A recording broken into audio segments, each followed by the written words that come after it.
So here at the Living Computer Museum, one of the most important aspects is that the computers are real and they're actually running. And if you look around, you'll notice there's empty chairs in front of every computer. And when there's an empty chair, all you have to do is sit down in front of it and start typing.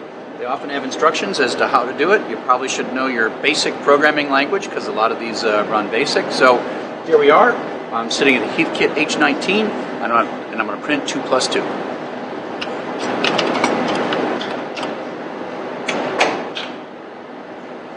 Of course, I did a syntax error.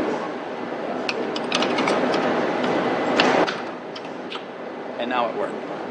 So for me, that's one of the coolest things about this museum is you can sit down at a teletype or a terminal or a key punch or a mini computer and just sit and touch it, and it's not all hidden behind glass. So come with us as we take a look at some of the interesting artifacts and meet some of the people here at the Living Computer Museum. A lot of museums, computer museums, that their artifact is like a special holy thing. You put it away carefully and then you don't use it for anything in particular. But this is a really crossover between a parts lab and a museum. So the items that are in the collection that are findable are usable. So we will use them to replace things in the computers.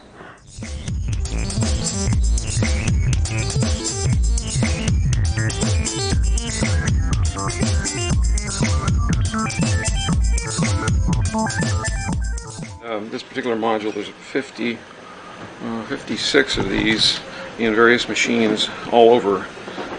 All our DEC machines. It was a standard module the DEC produced. The problem is replacing these capacitors every 10 to 13 years because they wear out.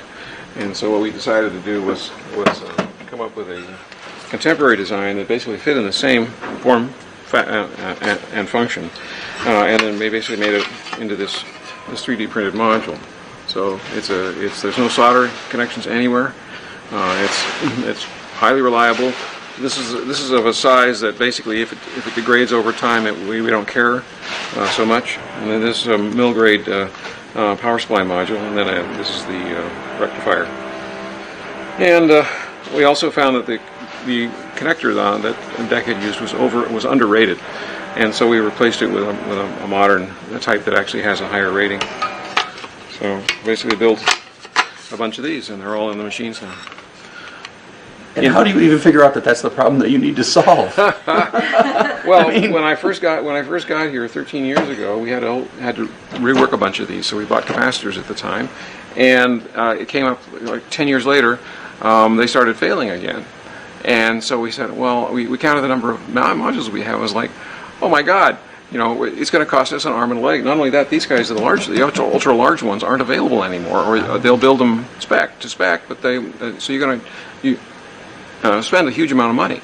Now, this entire module costs us $350, and that's once. And these things are mil spec; they're guaranteed for 40 years. So we don't have to look at this thing. So some of the problems just come to you over time, basically, right? You just, with enough experience, you just go, okay, exactly. This month, that's the problem we're going to solve. So the other thing is that by using this new module, this is a linear supply, it has about a 15% efficiency. This has a 90% efficiency, and so we automatically saved 10 tons of air conditioning that normally would have gone out as heat. So the machines run cooler.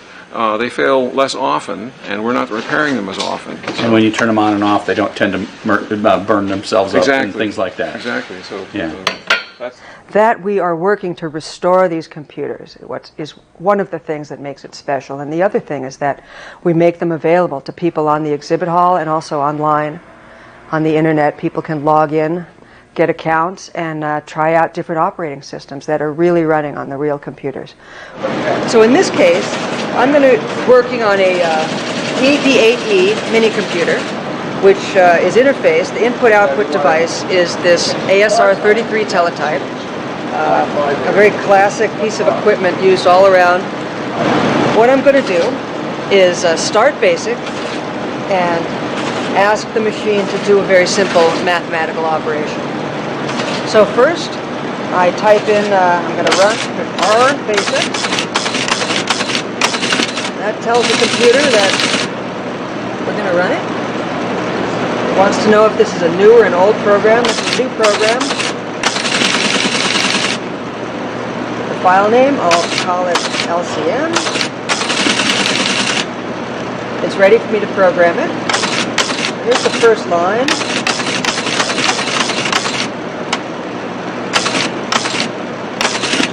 Asking it to print 2 plus 2. The second line, I have to tell it that's the end of the program. Now I'm going to ask it to run the program.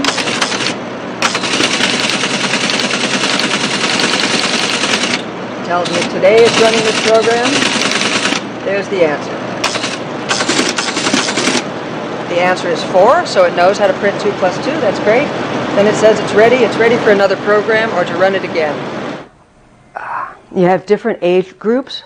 Older people come, and they often have a feeling of nostalgia. They will have used this stuff, and they will express delight. Oh, look, I had one of those. This is so exciting. Ooh, wow, I remember that. And they look back at the days when computing was really quite difficult. You'd have to use cassette tapes to load your programs, or interact with them with a teletype. Some of it is to demonstrate how far we have come in a very short period of time from these giant supercomputers to our telephones, which have more computing power than is in the entire museum.